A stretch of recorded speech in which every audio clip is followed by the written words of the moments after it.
and again he's there. He's all over the place. I don't know what to do here, so I'm going up and away. You're not able to go through normal daily things with a horse with so much reaction.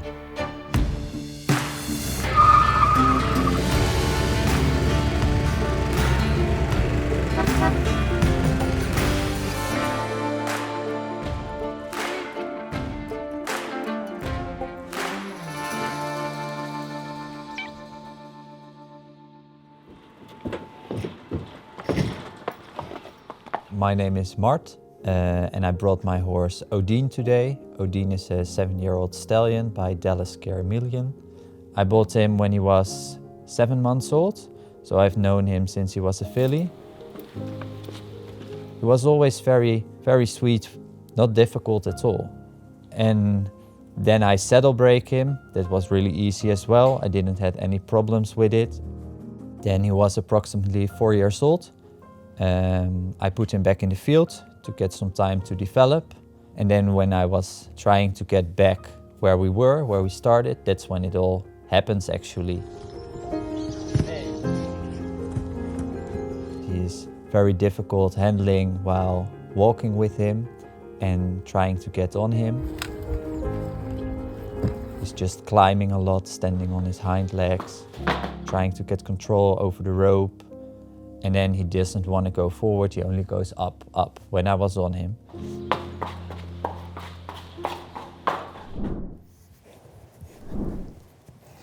Good morning. Good morning.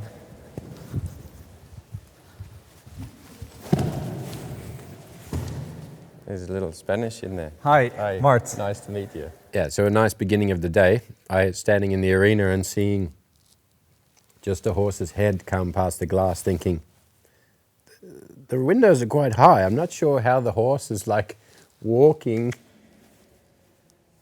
So while riding, he can be very easy. You can do a lot of things with him. You can stand on his ass, jump off, you can do a flag, you can do everything. But with handling, walking with him and getting on, he just does like this, and he's a lot trying to get you with his mouth. Mm-hmm. It's not that he wants to hurt you or something. It's just sometimes he sees you more like another horse he can go and get in a fight with than that he sees you as a human.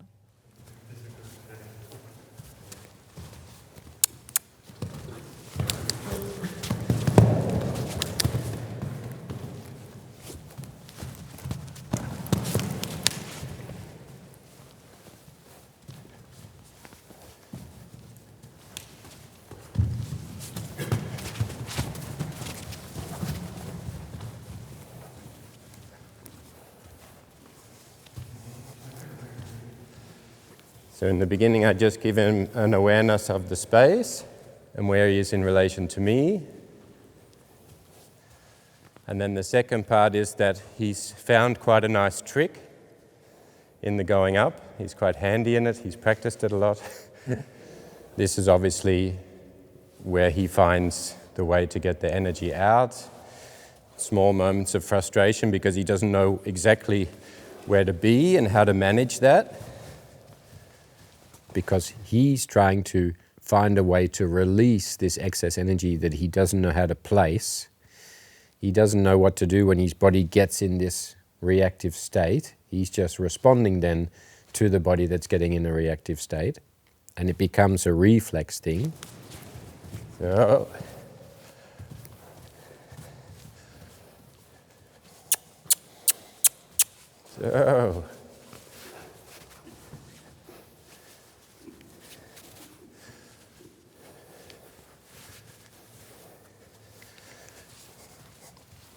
good.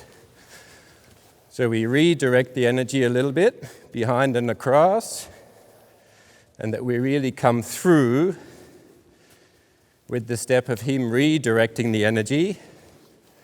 So we want right front leg to step behind, left front leg here to step across. Yes. Yes. That we can change this direction of energy He learns where to create stability from and where to let the energy out. One, so we can help him with... Oh, I let him go to that option again. See if he makes a good decision. Yes. So one that we can help him, to be able to find an answer, but also two, that we have something we can do. So it's really important that we first create a position of stability and a reference point to where we are, that he sees us as being in control of our own body, and it's a stable position in which he can learn how to conduct himself around. So what's important is that when he's in the air, that I'm not pushing energy this way against him. Okay. But I go further up. So to take him past the point he wants to be at, that he thinks, oh, hang on a minute, let me bring myself a little bit down. And I'm also really conscious that I'm not telling him where to be, because we don't want it to be that we have to always control him, keep him under control, that we have to manage him, but we really try to teach him how to manage himself. So when I have then the feeling here that he's able to make this step really nice, and then when I walk, that I start to give an awareness of where I am in the space, where I am in relation to him. So if I speed up,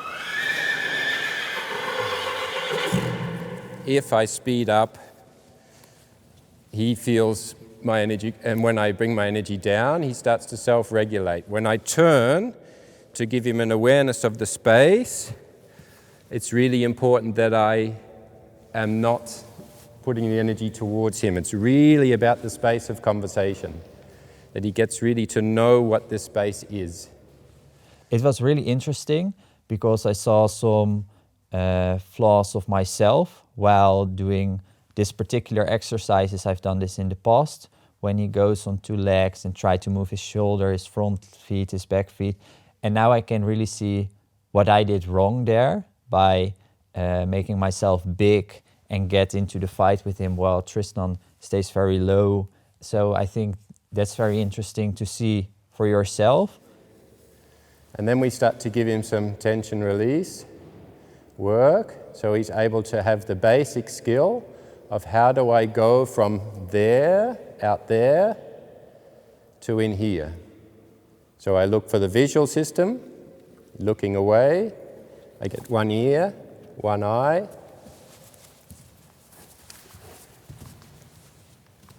If he loses control of his body and his physiology, we just go back to this exercise. Contact again.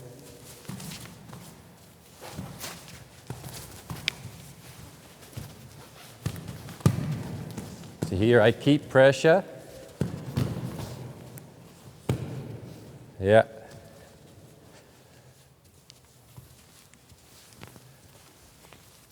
So he doesn't feel the moment of, oh, good boy, freedom from that bad decision. So once we have a little bit this redirection control of the front leg, then we can start the movement of the hind leg. So we start to create a good forward step. So the optimal order of movement is relaxation, flexion, open the front leg and engage with the hind. And now when he starts, he's not relaxing, he's becoming tense. Contraction in the front, so there's no flexibility. And then the front leg doesn't open, but the hind leg gives power with the front end closed. So then you get backwards or up and these sorts of things. This testosterone that's big and proud is, of course, not letting him feel like he's afraid of anything. You know, he's super brave because he feels that in his body. So you can put a saddle on, you can get on, and you can sit up there and go around. But the direction of the body is leaning back, so he has nothing in his physiology that allows him to go easily forward. So when we start to teach him a forward step, I want to teach him how to take the energy first through the pole to the right, this step. So the focus is not on putting energy from the girth back, but how can he learn here, not to go forward here, but this bit. And he starts to have focus here where the trigger starts.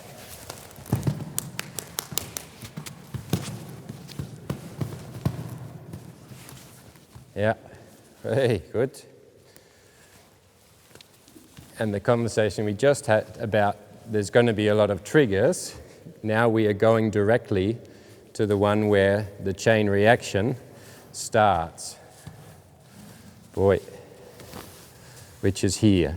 And we want to be able to bring focus to that and him go in a relaxation movement pattern.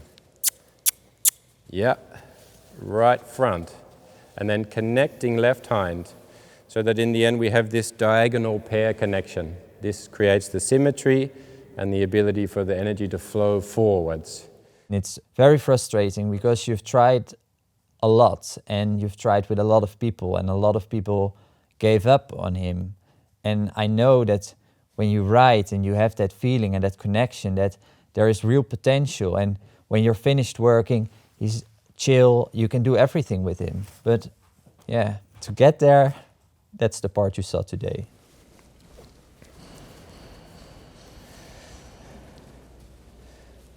So in the beginning, I just do create stimulus in the environment, so not on him or over him or touching him. It's about teaching him that certain stimuli in your body is triggering you to make the wrong decision. You have the wrong meaning in your body to that. So now I want the energy to go through left front, this one. This step. So now the exercise that we just taught him, we give them value, because now I say, now they're useful. Look, there's something moving and that's triggering your energy and your contraction, and you have to find connection to your own body. Get your feet there, get your feet sorted. Oh, and that brings you to a control state. You're in a control state when you find connection with yourself. Approach. Same here. So, yes, so I look for that moment with this stimuli, touching him, moving on him, for him to find the connection in the movement, yes. And then the focus on himself, so now he's focused on the flag, and I want this bit. Yes. This is not something that you do once and then, wow, he was amazing after that session and everything is good. Mart is going to have to be really sharp and aware all of the time, because he has to be very consistent in this. So he's going to be asking the question in the beginning of how. But I think it's really difficult now to know how to get further with this. So I hope Tristan might be able to help me further with that by giving some more tools or more lessons. Yes. You've kind of come this far, and if you let go of the normal patterns that have kept you safe, it makes you insecure of, okay, I've got to learn to adopt this new thing that I see maybe is going to help him and is a different way, because obviously this way is not working.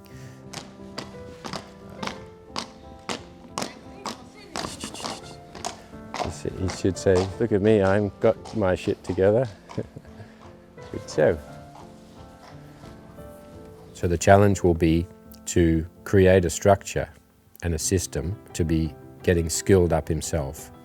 So it's really imperative to go back and to be resilient in the difficulty. And when you overcome the difficulty, then you end up arriving at a new place. Something I take with me today, to not focus that much also on the rope while possible, and more on then moving his feet, moving his body, try to get there. But the end game now is to be able to train him on my own, to take him somewhere on a competition or whatever on my own, not being dependent of somebody else to be there with you all the time.